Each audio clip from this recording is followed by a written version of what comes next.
It's realised me to welcome Dr. Sam Ward-Smith, who is no stranger to this house all over the years, nor to the heritage scene as a volunteer for over 13 years now, I believe, at the Tower of London, the spectacular tower. She knows the place inside out.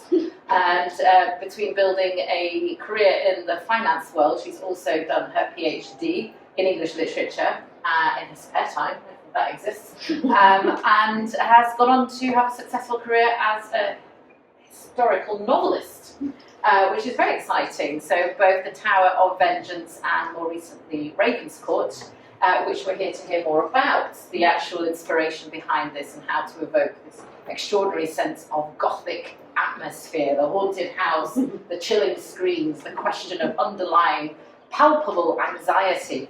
I did, of course, turn to Johnson's dictionary and found myself at a loss this time. Ooh. The word Gothic does not appear. It's still kind of an emerging idea or concept in the way that we use it. So I'm going to leave you in the hands of Dr. Sam here to put into context what really inspired her to do these work. And very much I recommend you get a copy of both books. They really are an excellent read. And available for sale, I believe. Yes, I have some with me today. She might even sign it. You never know. And there's bookmarks as well. Super. Great. Can you join me in welcoming Dr.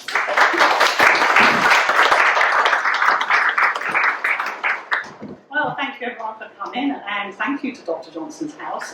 Yes, I did a talk here last year on Tower of Vengeance, and we actually launched Ravenscourt here in November. So it's lovely to bring the book back, so to speak. So I'm just going to talk about, really, the inspiration, the ideas, and the idea of Gothic today. Let's make sure that works, yeah. So Ravenscourt is very different to my debut novel, which was Tower of Vengeance, and is set in 1880, whereas the Tower of Vengeance was set in medieval times. Ravenscourt tells the story of Alexander, Viscount of Dundurham. I made that up. There is, as far as I'm aware, no place called Dundurham. I might be proved wrong. And Lady Arabella Pembroke. So they meet in Venice during Carnival. Both are escaping scandal, and both are seeking redemption from their past. But it is Ravenscourt, the house on the Lancashire moors. Oh, we do that. Lancashire moors, where the truth lies. I did realise yesterday when I was doing this again, I have spelled Lancashire wrong, but there you go.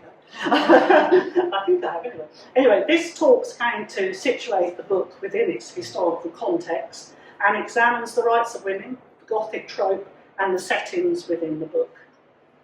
So really, women's rights really drive Victorian literature, I think.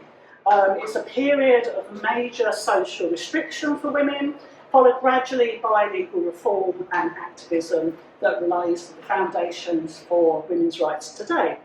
So this is a very brief outline of what's going on in the period to give you some ideas. So at the very start of the Victorian era, upon marriage, a woman's legal identity basically merges with her husband's. She can't own property, she can't sign contracts, she can't sue or be sued. He basically controls her wages, her possessions, and even her children. Wife beating is considered a private domestic issue until late in the century, so legal tolerance allowed men to beat their wives. What that means is, if I was being beaten by my husband and went to a lawyer and said that, they would go, don't care, I'm not bothered, go back home and be beaten. Only widows and unmarried women retained some legal independence, obviously if they had the money. By 1839, Custody of Infants Act, women could finally petition for the custody of children under the age of 7. And in 1857, the Matrimonial Causes Act, divorce was finally allowed through civil court. But men could sue for adultery only. Women had to prove a lot more than just adultery. It had to be cruelty, desertion. It's the usual thing. Women have to work harder to get rid of the man in their life. In 1870, Married Women's Property Act gave them some rights to keep earnings and inheritances. And then by 1878, the Matrimonial Causes Amendment Act allows women to legally separate from abusive husbands and claim custody of children. This next fact really shocked me when I found this out. Marital rape was not criminalised in England until 1991, and a wife was presumed to have given consent upon marriage, as in the wedding vows with my body that I did worship, I suppose. I was really shocked because I could have been married in 1991. I'm sure there's people here that were married in 1991. It's almost like, I don't know whether you've, I was quite shocked that when I found out that the last guillotining was in 1977 when Star Wars came out. So it's these little things. I think what happens is some of, well, the guillotine perhaps not, but this sort of thing gets left behind, gets forgotten about, gets embedded in law and doesn't get shifted until someone says something about it. So basically, by the time, in this time, we don't have any rights to vote as women. The women's suffrage begins in the 1860s. John Stuart Mill was a huge supporter of women's suffrage, and he proposed an amendment, but that was defeated in 1867. Millicent Fawcett, her husband Henry Fawcett, was also a huge campaigner of women's rights, and she led the National Union of Women's Suffrage. So she's before the Pankhursts, the Davidsons that we all know today. So in summary, a woman struggled to leave her husband without losing property, income, and often her children. And her reputation determined her survival. So if you went through a very messy divorce and you were in society, you could lose that position because the men will be more important than you were. So you'd lose your role. And abuse or neglect was pretty much a private matter, which leads us to the Gothic tradition. Here's some lovely books. So look at the contemporary ones, the ones that are written in that time. We have the very famous Jane Eyre. She's a governess. Governesses are loved in the Gothic tradition, I'll come back to that. But she goes to the house, meets Mr. Rochester, and there's the mad woman in the attic. So Bertha Mason is the original mad woman in the attic when it comes to the Gothic. And then The Tenant of Wildfell Hall, which is by Charlotte's sister Anne, I think is a really, really brave book for its time, because the tenant of Wildfell Hall has escaped an abusive husband.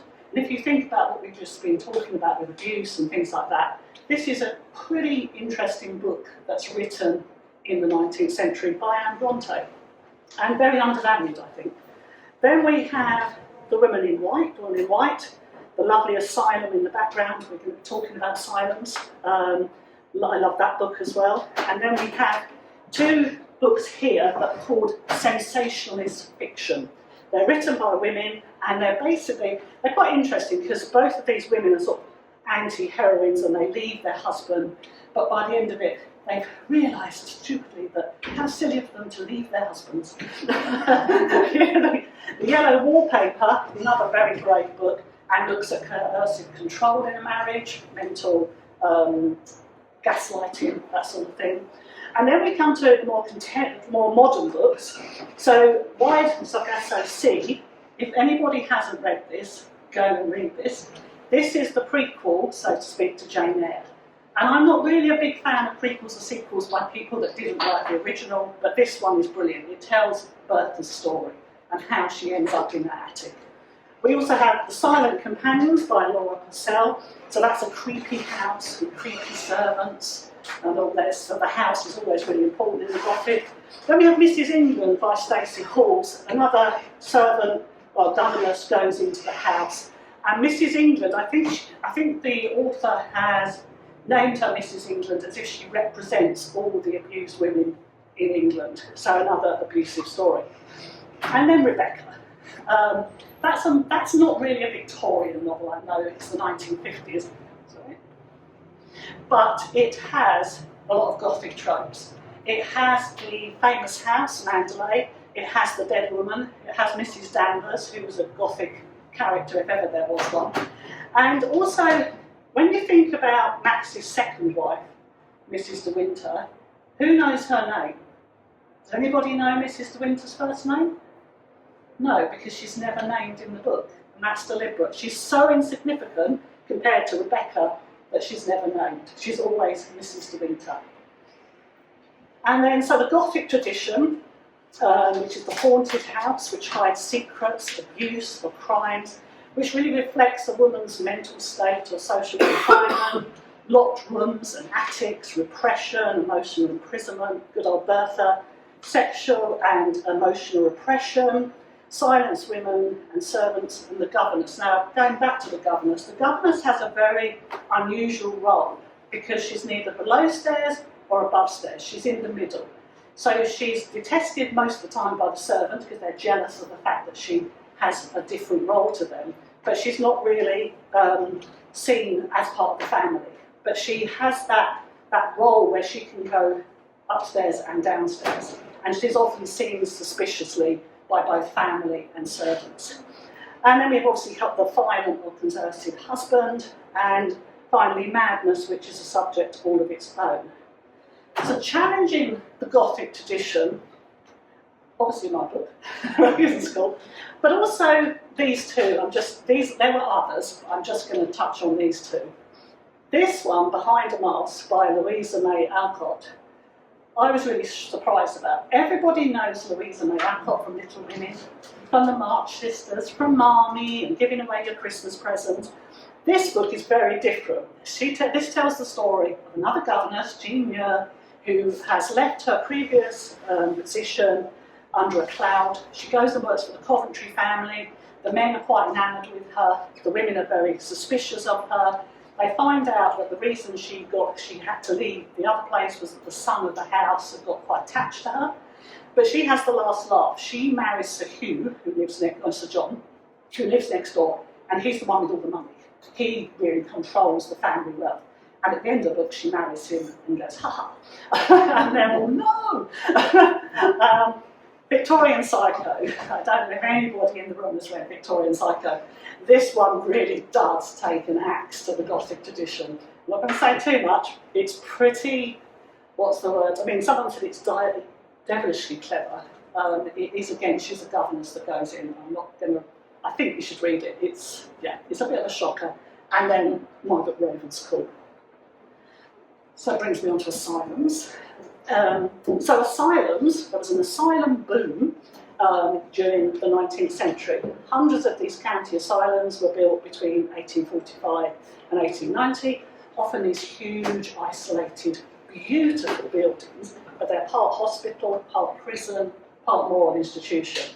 The Lunacy Act of 1845 says all counties had to have one, and women could be admitted for hysteria, melancholia, or simply defiance of gender roles. This poor woman, Mary Frances Heaton, was convicted of insulting the Reverend John Sharp because he failed to pay her for teaching his daughter. And she was admitted to West Riding Lunatic Asylum when she was 36, and she was never released. And this is not an unusual story. You could get committed and you'd never see the light of day. Because women could be committed due to postpartum depression, menopause, domestic conflict. Men would get rid of you very easily if they wanted to, because all you needed was the signature of 2 mad doctors, and that was easy to do. Just pay someone enough money and they'll sign you away. So a lot of women, like daughters, sisters, wives, could be put into an asylum very easily. And that's one of the Gothic tropes, is that basically there's always that fear of being taken off to the asylum. And there's a lot of books where people are in asylums and trying to get out of it. They find their mothers in an asylum.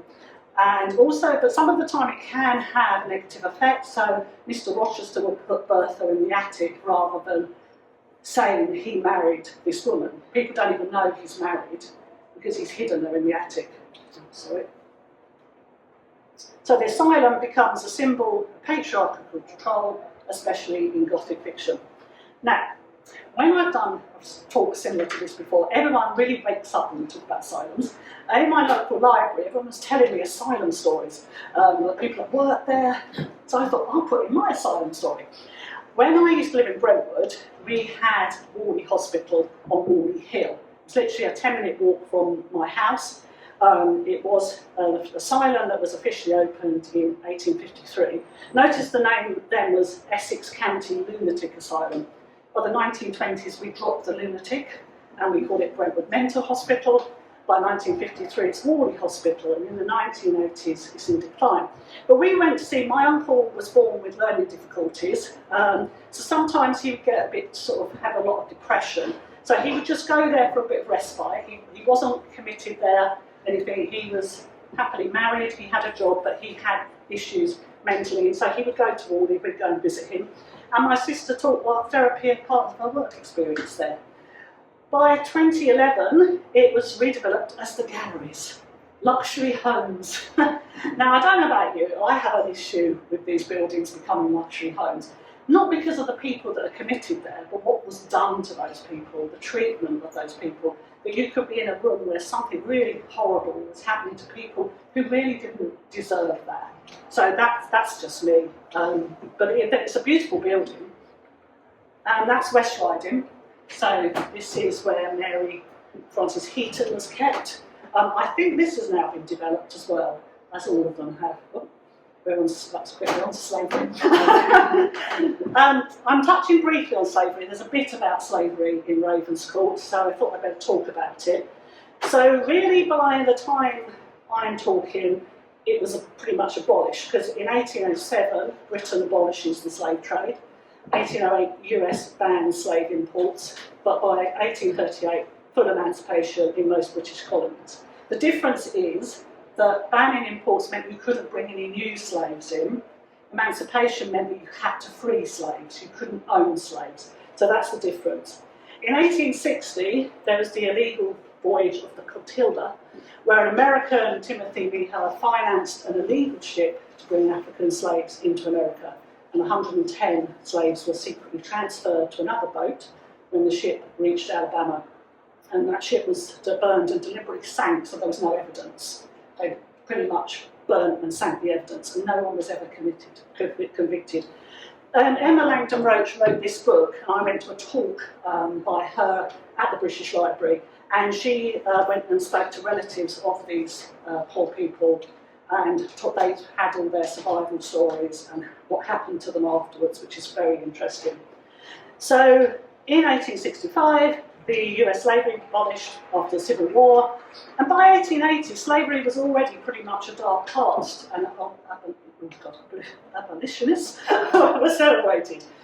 So in the 18th century, when you had all these people making tons of money from slavery, they were celebrated. You have these amazing statues. There was the one in Bristol recently that was sunk, and you have these amazing houses. Most of the National Trust properties are built on slave money, and they're doing their best now to recognise that.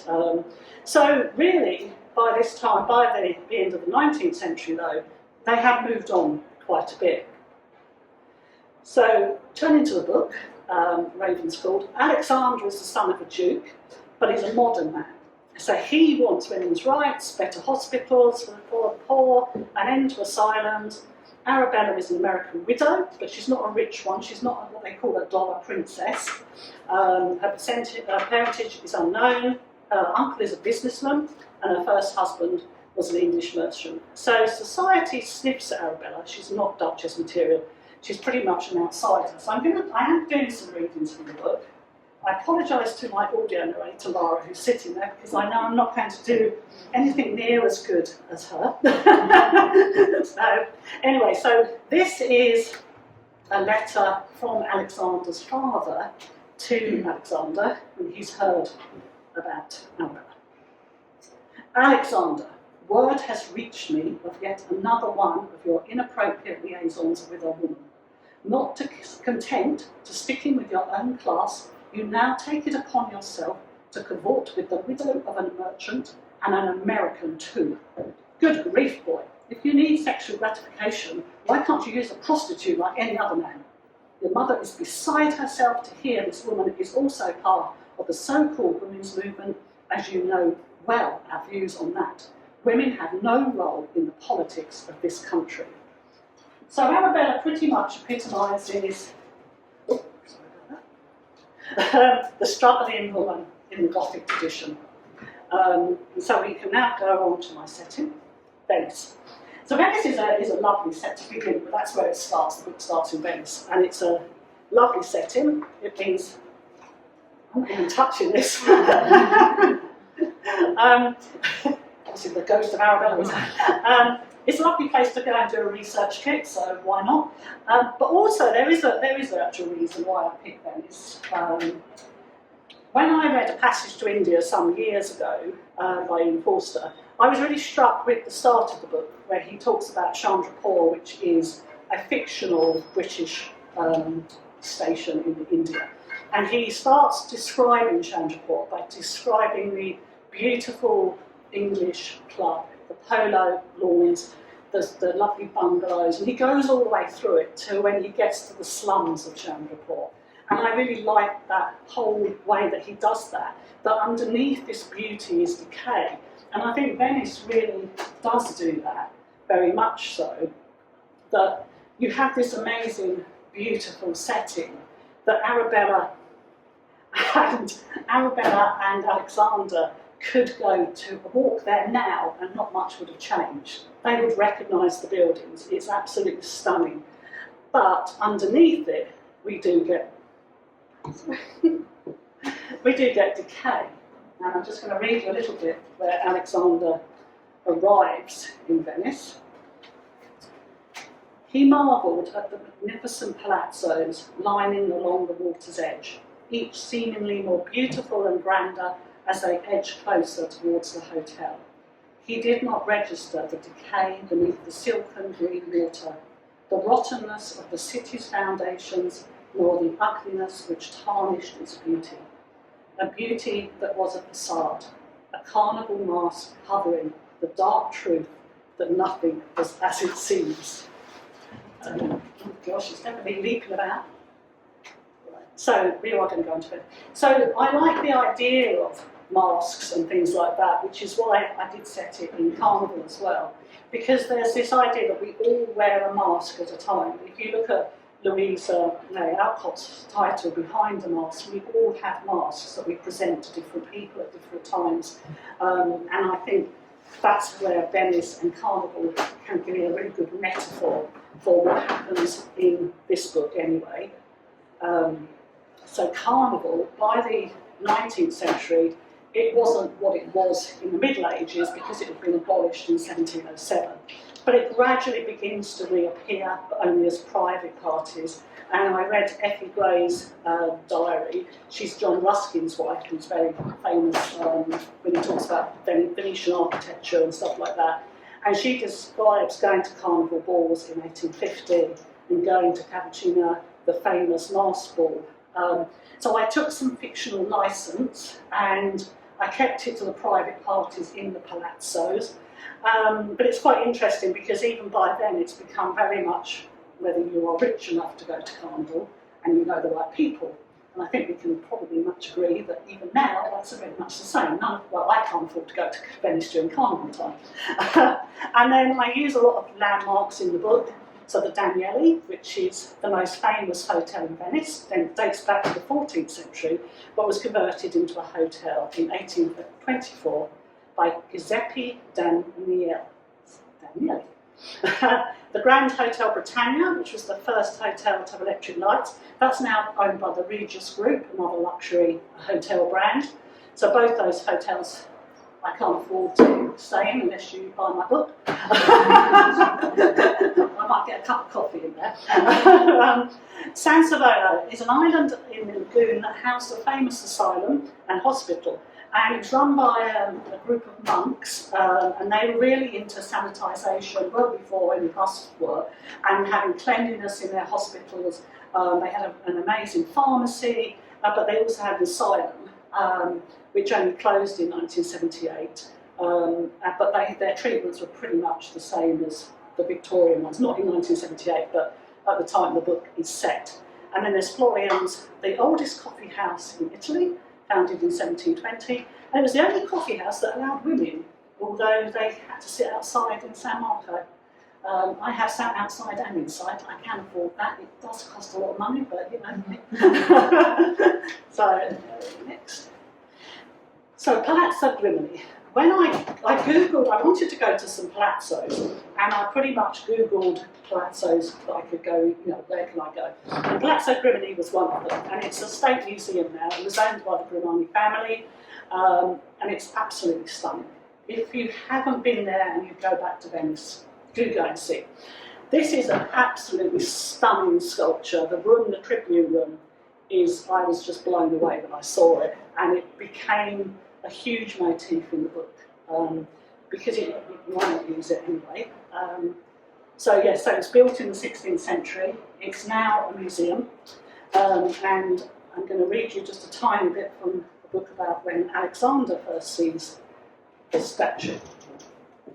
Suspended from the highly decorated ceiling was the most spectacular sculpture Alex had ever seen.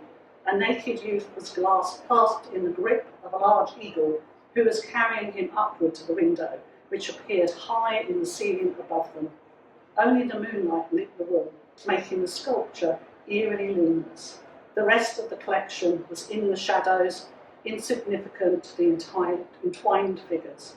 It was a masterpiece of theatre and sent a shiver down his spine. So Ganymede was the most beautiful of all mortals, and the gods loved him. They thought, isn't he gorgeous? And we want him. So Zeus came down as an eagle, picked up poor Ganymede, took him back to Olympia, and he became their servant. There you go. Doesn't pay to be beautiful. So that is Griminy, and that becomes, a recurring motif in the book. Absolutely stunning. Palazzo Confinement is built in the 15th century. I wish I could have gone in there, but it's very difficult to get in there, and it is literally the width of one room. And Sophia is Arabella's stepdaughter, and she's going to tell you, she's talking to Alex, and she's going to tell you what it's called. You look rather taken with that building, Alex said, pointing across the canal.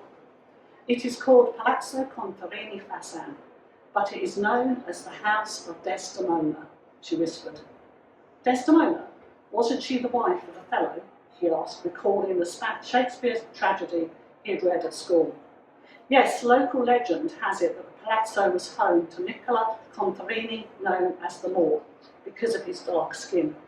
His wife, Palma Carini, left him due to his brutality and jealousy. I think there are other versions of the story, but over time the palazzo became known as Desdemona's house.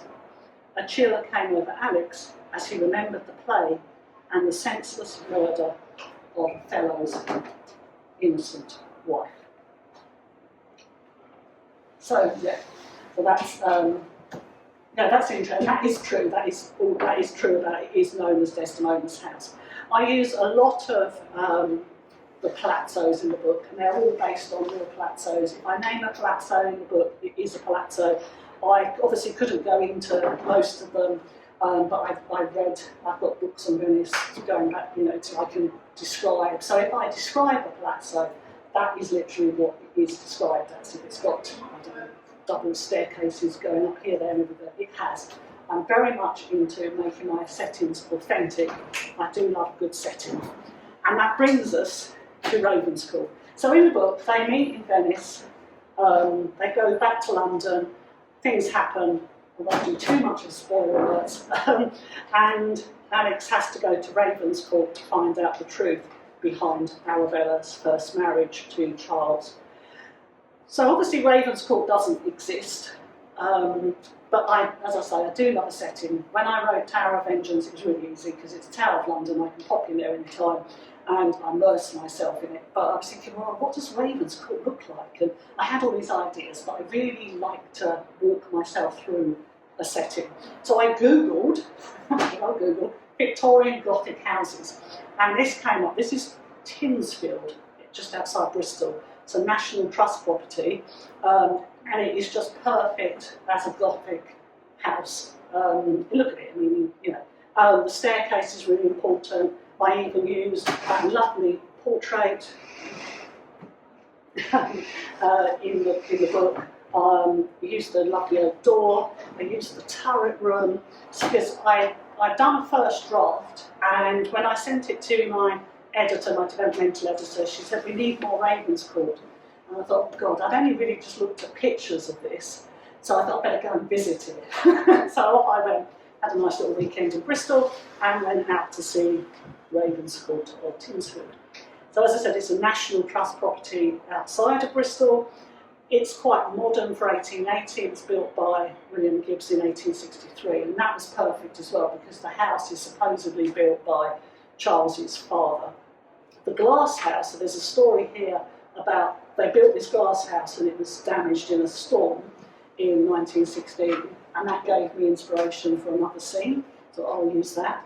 As did the medicine cabinet. So in one of the bathrooms just off that beautiful turret room, there's this amazing medicine cabinet with a nice little bottle of poison.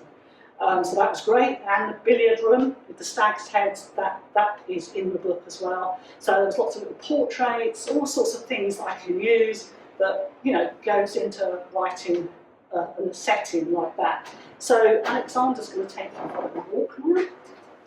This is the last reading. They walked slowly up the long, leaf-strewn drive, weeds now trespassing where once fine carriages had driven. In the silence, their steps crackled on the dead leaves, punctuating the air as if they were being mocked by crackling crones watching from the surrounding trees. Alex fought the urge to turn back, but then the house came into view. Even the trees appeared to stand back from it, as if declaring a disassociation from this place of sorrow, which was stark against the glowering sky.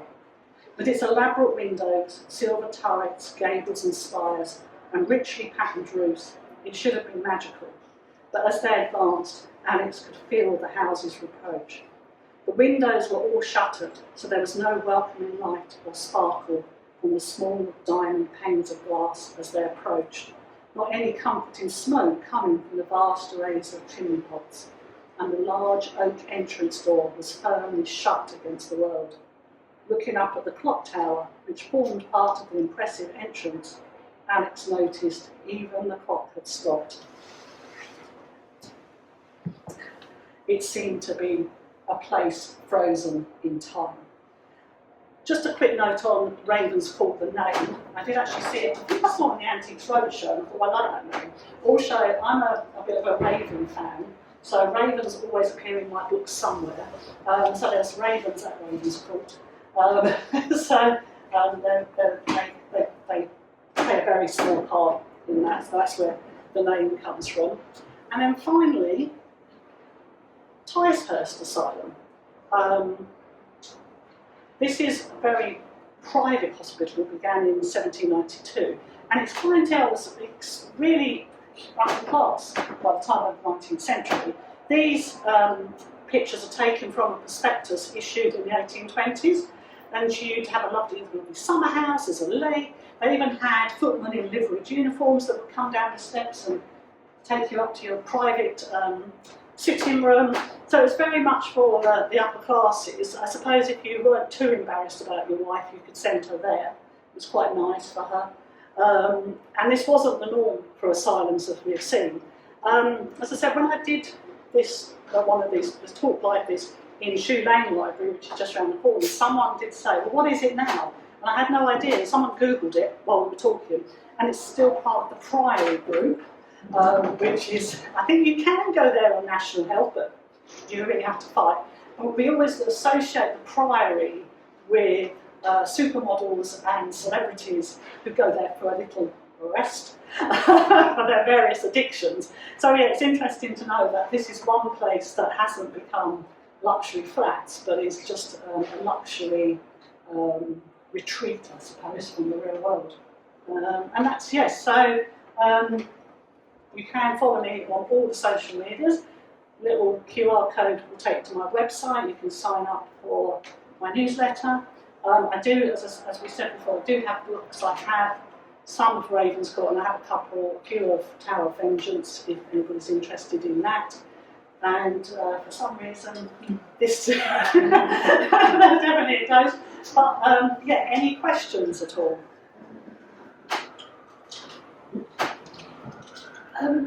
One thing about sending your wife to an asylum, I understand that certainly in those days you couldn't divorce somebody who was mentally ill. So therefore you were stuck with it. Yes, that's true. I suppose before the divorce was quite easy, it was easy it was better to pop them away into an asylum, because then you could at least have your mistress in your house, you see. So there is, and also if your wife was had a huge fortune that might be tied up, you know, if she was the only heir of someone, you wouldn't want to divorce her, but you could shove her into an asylum. So there are ways, yeah, I can see, and also some people didn't like divorce. So it was seen as quite a stain on their character if they divorced their wives. So an asylum was some way the better option if you just wanted her out of the way. I wondered how much archival material, I know you've planned through a lot, that would either reflect some of the voices of the women that were institutionalised, or even the authorities that were running the place and the kind of attitudes to treatment. Yeah, there is a lot of records actually. The Wellcome collection does have a lot on Ticehurst. They have a lot of patient material and that. I didn't dwell too much into it. I could go down rabbit holes with my research every single day. And we were talking about this at a conference recently because I love researching. And so then I end up not writing. And I said, well, why not time yourself, saying you can have an hour's research and then you have to literally stop. Because I can go off in all sorts of directions. But yeah, there are records, still in a lot of the county records as well, from places like Raleigh and that. You can find records from the hospitals about their treatments. There are lots of photographs as well that are quite horrendous, if you Google, of the treatment that people went under. You know, I don't go into that in detail because it's quite, yeah, there's some horrible things. As an author, when you start a novel, Yes. do you know where it's going to? Or does it go as you do your research? Yeah, it goes wildly off. Yes. When I did my first book, it started very differently to how it ended up. Your characters, people think this is mad, but when you write, your characters go off and do things that you weren't expecting them to do. You'll be writing and they suddenly go and they think, oh yeah, that's good, they can do that. And even when you write, you might have a plan, but then they go and do something else. You sort of try and have an ending. It's always good to sort of know where you're going with it, but that doesn't necessarily mean that will be the ending you end up with. So I guess you write too much. Yes. And then you have to edit it back Yes. Yeah, I have a very good editor. She does often come to these, but she's in Paris. And so my editor Katie is, she worked for the top 5 publishers, so she's really, really good, loves historical fiction. So she's the one that will pare me back. So she'll do what we call a developmental edit, and she will come back with all the things that aren't working. So when she said, I called the book Ravenscourt, but I was hardly used Ravenscourt. It was like, and it just makes the book different and better. And so you need someone like that who would say, this is where you need to go to shape it. But yeah, the ending did change on this one. And this ending is, very loose. Where do you get your inspiration for your characters, especially Arabella? Well, And do you like them? I love my characters. There are some I don't like. Arabella, now, this is going to be controversial. She's a bit of a mixture between Amber Heard and Meghan Markle.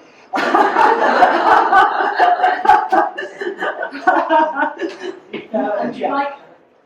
I love writing these sort of characters. I do love writing those sort of characters. They're fun to write. I wouldn't. In Tower of Vengeance, the devil is my favourite character now, and he wasn't in the original book. And now I'm just writing the sequel to Tower of Vengeance, and I'm having so much fun with the devil. He's up to all sorts this time. So yes, but yeah, I like most of my characters. Yeah, I think so. Yeah. You could give yourself a piece of advice when you're just starting out. I've already done off, but I was starting out. What would that advice be? Right, so I would say just write the first draft. I got stuck. It took me a couple of years to finish Tower of Vengeance because I was always getting told, the first 3 chapters have to be perfect. What's the first 3 chapters going to give you? You need to write the whole thing, and then you can go back and edit. You know, you can just then, as long as you have a body, you can then go and play with that body of work. You can move it around. But if you start a story and you think this isn't going anywhere, park it And I finished Tower of Vengeance, and I had the idea for Ravenscourt, and I really should have been writing the sequel to Tower of Vengeance, because if you've got a series, you make more money because you get. But this book would not leave me alone. This story, I had the idea and I needed to write it, so I had to just say, okay, I'm going to write Ravenscourt and just do it. So yes, that's my thing, is just write the first draft. Don't get hung up on editing while you're doing it. Just go, then you can go back, and it won't be the same. This is not the same as my first draft, and Tower of Vengeance definitely isn't the same as the first draft. What is it about ravens? Well, obviously being at the Tower of London, I love ravens. I always have a little motif in there. Somewhere there's a raven. And also because someone actually came up to me, was at a self-publishing conference the other day, and they went, "Oh, you're the crow lady on TikTok." No, I'm a raven. But it gives you're known for something then. So my brand is always, there's always a raven doing something. My business card's got a little raven on it. Yeah. So there's always ravens on the cover. It's good to have something to be known for, just for marketing, you know. There's a nice segue from that. You mentioned the newsletter, which is great. I can see all the sign up there. Do get your photos out, take photos of this, and subscribe.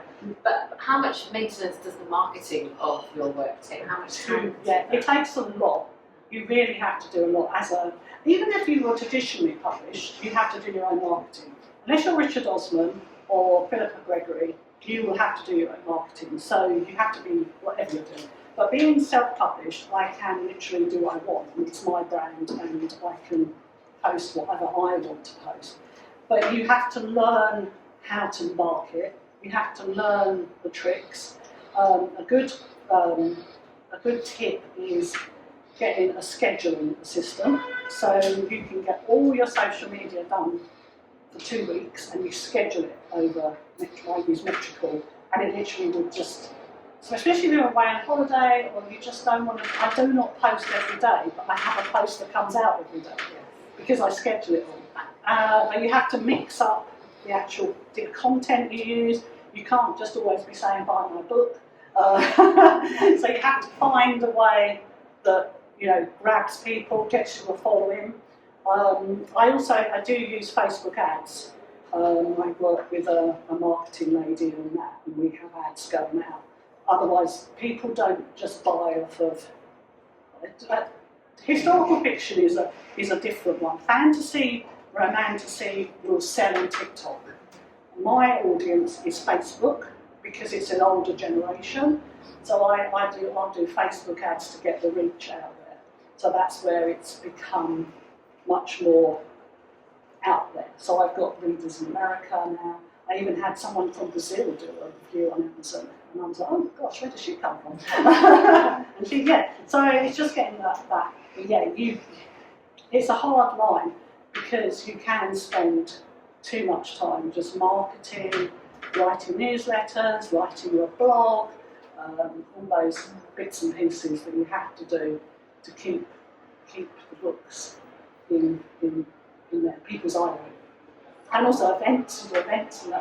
You have to obviously put things together for events, book clubs. I've gone to a couple of book clubs and done talks.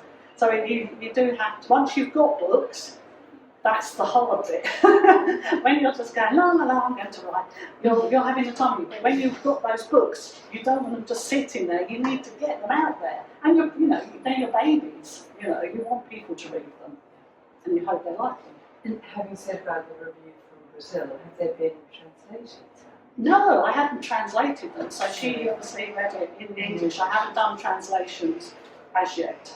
We were talking about this because when I first had Tower of Vengeance out, it was just paperback. Then I had people go, where's the ebook? So I put the ebook out, and then you get people saying, oh, it's because I'm with Amazon. I have Kindle Unlimited, which is pretty much 50% of my revenue. So I get people saying, oh, but you're exclusive to Kindle, because I can't sell my ebooks anywhere else. But they have to realise that I get too much money from Amazon, to give them up. And then I had someone saying, oh, what about an audio book? And so I thought, oh yes, let's get an audio book. So I have my lovely audio narrator there who's working on Ravenscourt at the moment, and then she will do Tower of Vengeance. So that gives those people. Well, I had someone today on one of my ads say, oh, I can't read this because I haven't got a Kindle. And it's like, well, what can I do? I have it on a distribution platform called Kingdom Sparks. So Waterstones can order copies for people if you go in, libraries can. I'm trying to get it onto draft to digital because the ebooks are allowed by Amazon now to be distributed to libraries, so without touching your deal. So you do, I had someone else say, oh, you're on Amazon. And I said, well, you can order me through Waterstones, and I can see when people order. That person did not order my book. So they were just being antsy, you know, just making a point. You know, oh, you're just on Amazon. It's like, no, I'm not. Can I just raise another question about the merchandise? Because I've Yeah. seen you collecting this beautiful necklace there, Yes, which yes. is very on brand. Actually, Yes, right? yes, yes. Might this be available for orders? No, because I bought this from someone. So Etsy, lovely Etsy, there is a company. You can put any book cover onto a necklace. I know. So yeah, you just tell them. So if it's a famous book like Wuthering Heights, then you just tell. But yeah, all I had to do is put the URL from Amazon on, and they did me this. It's even got a little blurb on the back. Very Victorian of you to have a miniature. I know. So the only merch I haven't, I just have bookmarks. Bookmarks are great because I can give them away and they have the QR code on them so people can pick them up. But yeah, I just have books and bookmarks at the moment. Just my sister's been visiting me just recently, which is absolutely lovely. She lives in Seattle, and she gets all of her books through something called Libby. Oh yes, So that's a library she one. finds you if I. I Yeah, don't- it is a Libby. Yeah, It is a yeah. I library. haven't quite. I need to put it on draft to digital to get the distribution Okay, to the because I'm going libraries. to send Yeah. you photos. So she can get it off Amazon. Okay. Yeah, it's on Amazon.com. It's in the US. They distribute it all over the world. So it's on Amazon.com or whatever Amazon people are on at the moment. So yes, there's a lady at the back. Can you ask them to do research? What do you think they tell the children when their mothers disappear to? I don't know because I don't have that issue in the book. Yes, yeah. No. I don't have that issue. So no one has to tell them. I do. That's a bit of a lie because Charles's mother is taken off. I think he doesn't realise where she's gone. He just sees her being carted off, and he's only 5, so he doesn't really. So I do. Yes, I don't know wrong there. I do have that, but he doesn't. It's only later he finds out that she's been put in the asylum. So yeah. Yeah. I think that's what they do. They just say your mother's died. A lot of them are told their mothers have died. Or run away, yeah. Or they've just gone to have a little rest somewhere, you know. So yeah, very sad. I think it's a great period. I mean, when I did my MA and my PhD, I'm very much a 16th, 17th century girl. When I wrote the Tower book, because it's going to be a series, I took it back to the 13th century. I was not a Victorian girl at all. I do like the Brontes and Wilkie Collins I love, but I never saw me as writing Victorian fiction at all. And it was just that this idea came and it fitted the period. But yeah, I was really quite shocked that I actually wrote this book. and this was always supposed to be a standalone, but I'm not sure now. There might be a return to Ravenscourt at some stage. Well, So, final I question. was just going to say, if you're talking about Victorian Gothic, I'm not sure whether it was Victorian. I think the scariest ghost stories ever, I think Ghost Stories The Antiquary by M.R. James. Yes. So frightening, Yes. even now. Yes, I'm a member of the Society of Antiquaries, and on Halloween they often do one of his stories. They get this guy in who's just incredible, and he'll sit and read the story, and it's really good. And I think, don't they have it at Christmas? They have the ghost. They have the television. Yeah, those little snippets. Yeah. And I can't watch them all night.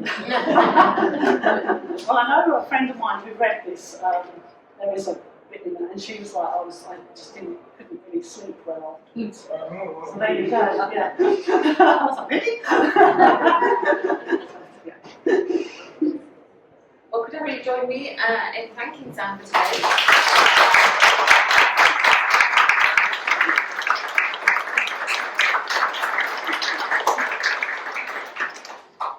Copies available at the front.